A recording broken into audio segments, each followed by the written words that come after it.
I took my wife to work, now my boss is in love with her. Now I know what you're thinking. Every man thinks their wife is the most beautiful woman in the world. But trust me when I say, my wife is stunning. Anyway, with great beauty comes great attention. And let me tell you, the kind of attention she gets could make the most secure guy feel like he's holding on to a winning lottery ticket in a windstorm. There was this one time we were at a coffee shop, the kind of place where they write your name wrong on purpose for the gram. She just walks up to the counter, orders her usual, and bam!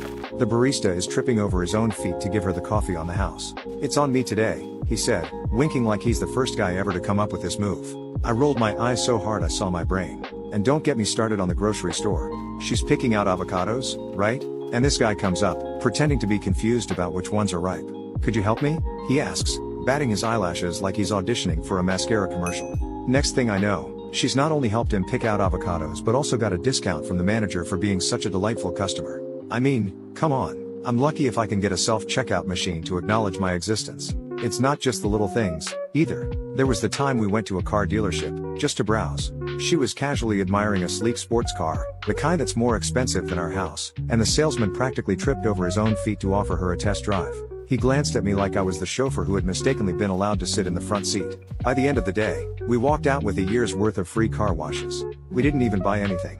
So, when the annual office Christmas party rolled around, I had my reservations about bringing my personal Aphrodite into an environment fueled by cheap wine and corporate ambitions. I mean, these events are notorious for awkward conversations and even more awkward dancing. Bringing her felt like walking into a lion's den with a stake strapped to my chest. But she wanted to go, excited to see where I worked, meet my colleagues, and frankly, show off a stunning dress she'd found for the occasion. How could I say no? Spoiler alert, I couldn't. I had this nagging feeling, though, like I was about to make a monumental mistake.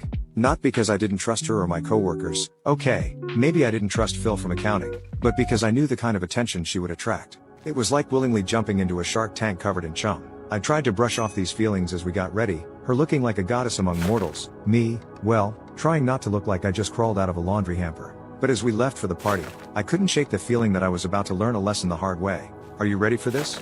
I asked, trying to sound more confident than I felt. She smiled, that earth-shattering smile, and took my hand. "It'll be fine. What's the worst that could happen?" Famous last words, right? Little did I know, the night would unfold in ways I couldn't have imagined, marking the beginning of an evening that would be talked about in office lore for years to come. And not necessarily for the reasons one might hope. We arrived fashionably late, or so I thought. The moment we stepped in, it was as if we had walked onto the set of a peculiar sitcom where my wife was the leading lady, and I was, well, the forgettable extra. The transformation was instantaneous. Colleagues who barely nodded at me in the hallways were now flocking around us, or, more accurately, her. "Wow, you look stunning tonight," exclaimed Tom from marketing, his eyes nearly popping out of his skull. "Absolutely breathtaking," chimed in Jerry from sales, who I'm pretty sure had never used words with more than 2 syllables before. She handled it with grace, her laughter light and friendly, as she thanked them. I tried to mingle, but it was like trying to join a conversation in a foreign language. Eventually, I retreated to the safety of the buffet table, nursing a drink and watching the spectacle unfold. Just when I thought it couldn't get any worse, the boss made his grand entrance. He was the kind of guy who believed his own hype, a smooth talker with a charisma that could sell sand in the desert. Tonight, his target was clear. "Ah, the belle of the ball," he exclaimed, making a beeline towards us. Or her, to be exact. "I must say, you outshine the Christmas decorations." She laughed, a sound that seemed to draw more attention. "Thank you, that's very kind of you to say." The conversation that followed was something out of a flirtation manual, with the boss laying it on thick. Compliments about her dress, her laugh, her eyes, nothing was off limits. I watched, a lump forming in my throat, as she responded with polite laughter, not encouraging but not discouraging either. "Would you honor me with a dance?" he asked, extending his hand with the confidence of a man used to getting what he wants. She hesitated, looking over at me. I gave a tight-lipped smile, the kind that said, "I'm fine, but only because I have to be." As they danced, I could see him whispering in her ear, making her laugh. He was smooth, I'll give him that. He knew exactly what to say, when to touch her arm, when to pull her a bit closer. And she seemed to be enjoying the attention. Not in a flirtatious way, but in the way one enjoys the sun after days of rain. The night wore on, and with each passing hour, the boss made sure she was never without a drink in her hand. I tried to interject, to join their conversation, but it was like trying to break into a fortress with a toothpick. Finally, the party began to wind down, and it was time to leave. The ride home was silent at first, the tension thick enough to cut with a knife. Then I couldn't hold it in any longer. "Don't you think you were a bit too friendly with the boss tonight?" I blurted out, regretting the words as soon as they left my mouth. She turned to me, her brows furrowing. "Too friendly? He's my boss, what did you expect me to do? Snub him? It's not about snubbing him. It's about boundaries. He was clearly interested in you, and you just laughed and danced with him. She sighed, a long, weary sigh. Look, I get it. It's not comfortable seeing someone flirt with your spouse. But think about it. If I had acted cold or distant, that could reflect badly on you. Do you really want to be on his bad side? I hadn't thought about it that way. In my mind, it was a simple matter of right and wrong, but the world, especially the corporate world, was rarely that black and white. But it's not just about work, is it? I pressed, my voice softer now. It felt like you enjoyed his attention. She looked out the window, the passing streetlights casting shadows on her face. Maybe I did, a little. It's nice to feel appreciated, to be seen. But it doesn't change how I feel about you. Can't you understand that? Her words hit me like a cold shower. Was I being too possessive? Too insecure? Or was it normal to feel this way when someone like the boss was clearly stepping over the line? The aftermath of the Christmas party hung over me like a cloud of smog, choking every rational thought with doubts and insecurities. So, when the boss summoned me for a meeting first thing Monday morning, my stomach was a tangle of knots. I imagined every scenario from being reprimanded for my wife's alleged flirtations to being outright fired for not being able to control the situation. I rehearsed apologies and defenses as I walked to his office, my palms sweaty and my heart racing. The secretary gave me a nod, her eyes hinting at a commiseration that did nothing to ease my nerves. "Ah, come in, come in." The boss greeted me with a wide smile, the kind that precedes either very good news or very bad news. He gestured for me to take a seat, and I did, my mind racing with possibilities. "I'll get straight to the point," he began, folding his hands on the desk. My heart skipped a beat. This was it, the moment of truth. "Your wife," he said, and my heart sank. Here it comes. She's quite the charmer, isn't she? I haven't seen someone light up a room like that in years. Reminds me of my younger days. I blinked, taken aback. This was not the conversation I had braced myself for. Thank you?" I managed, confusion lacing my voice. He laughed, a hearty sound that filled the room. "No, thank you. It's not often we see such vibrancy at our events. But that's not why I called you here." He paused, as if for effect, and then continued, "I believe she'd be a perfect fit for our team. We've been looking for someone to head our new community engagement project, and from what I've seen and heard, she has the charisma and the skills we need." My jaw must have hit the floor because he chuckled at my expression. "Shocked? Don't be. I have a good eye for talent, and your wife, she's got it in spades." He went on to outline a very attractive offer, complete with a salary that made my eyes widen and benefits that sounded too good to be true. All the while, a pit formed in my stomach. It wasn't just the unexpected turn the meeting had taken. It was the realization that this would tie us even more closely to a man I was beginning to see as a rival, if not an outright adversary. I had planned to keep this meeting to myself, to somehow dissuade the boss from pursuing this any further without involving my wife. But fate, it seems, had other plans. Later that day, as I sat at my laptop, an email notification popped up.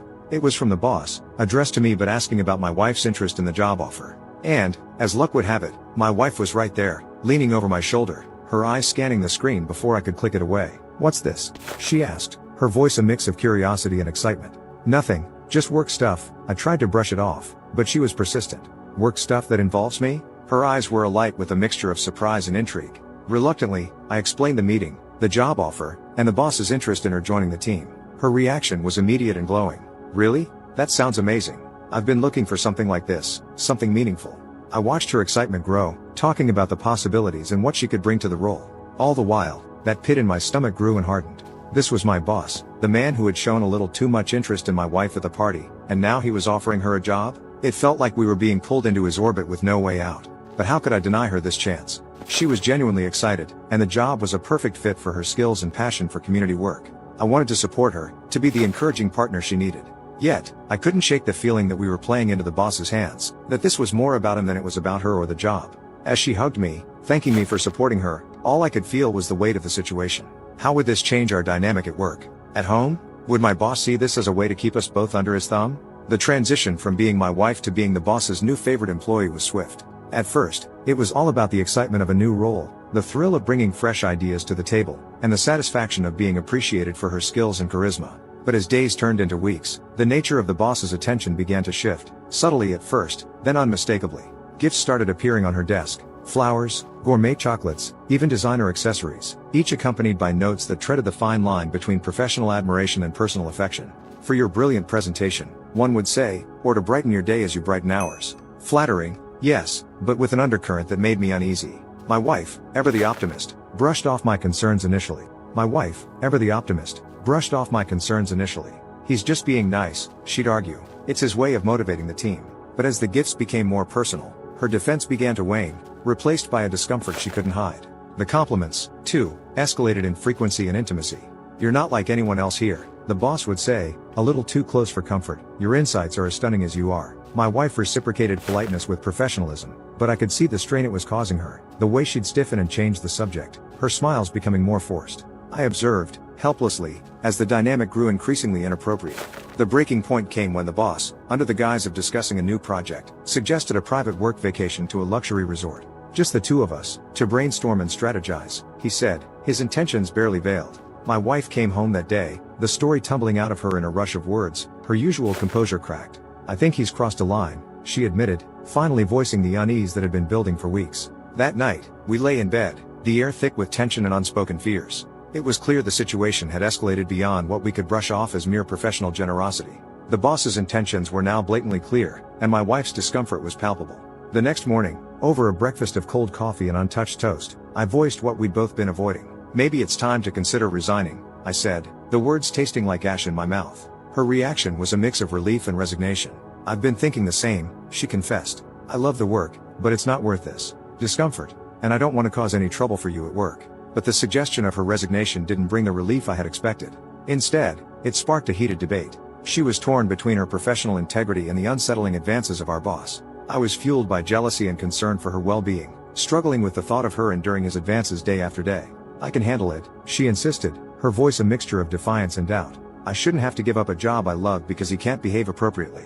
But it wasn't just about handling it. It was about the constant discomfort, the unwanted attention, and the underlying threat it posed to both her sense of safety and our relationship. As the argument spiraled, it became clear that this was about more than just a job. It was about our values, our boundaries, and the lengths we were willing to go to protect them. In the end, the decision was made. She would resign, but not quietly. The air in our living room was thick with conspiracy and the faint aroma of determination, and maybe a hint of our reheated Chinese takeout. My wife and I sat opposite each other, a chessboard of revenge laid out before us. After much deliberation, we decided against a quiet resignation.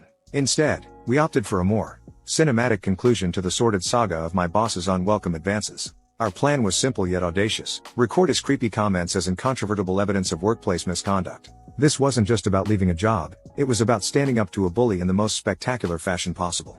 The opportunity presented itself during a scheduled one-on-one meeting between my wife and the boss. Nerves were on edge, but so was our resolve. She went in wired for sound, a digital recorder nestled discreetly in her pocket. The device was small, but the implications of its contents would be enormous. As expected, the boss didn't disappoint in displaying his true colors. With the recorder silently capturing every inappropriate suggestion and unwelcome comment, my wife played her part to perfection, steering the conversation to ensure his misconduct was unmistakably clear. Meanwhile, I was a bundle of nerves, pretending to work while my fate, along with the boss's, hung in the balance. The waiting was excruciating, each tick of the clock a hammer to my sanity. Finally, she returned, the mission accomplished. The playback was damning, a crystal clear record of harassment and unprofessionalism.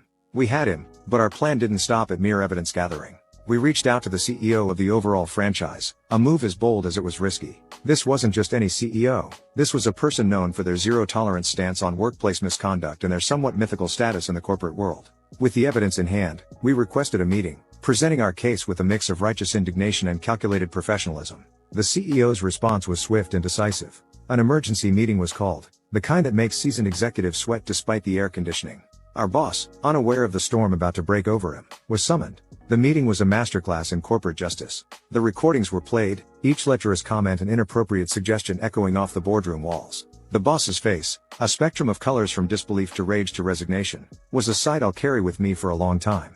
The CEO, ever the embodiment of corporate stoicism, delivered the verdict with a voice that brooked no argument. The boss was terminated on the spot, his career in ruins, a cautionary tale of what happens when power is abused. But the story didn't end there. In a twist that felt like it was straight out of a movie, I was offered the now vacant position. It was an unexpected turn, a promotion born out of the ashes of a difficult situation. The CEO admired our courage and integrity, seeing in us the kind of leadership the company needed to move forward. The aftermath was a whirlwind. News of the firing and the reasons behind it spread like wildfire, a mix of shock, awe, and a healthy dose of office gossip. My wife and I, once the subjects of whispered speculation, were now the architects of a new era of accountability and respect in the workplace. As I stepped into my new role, the weight of what we'd achieved settled on me. It wasn't just about revenge or a promotion. It was about setting a precedent, about showing that no one, no matter how powerful, was above decency and respect.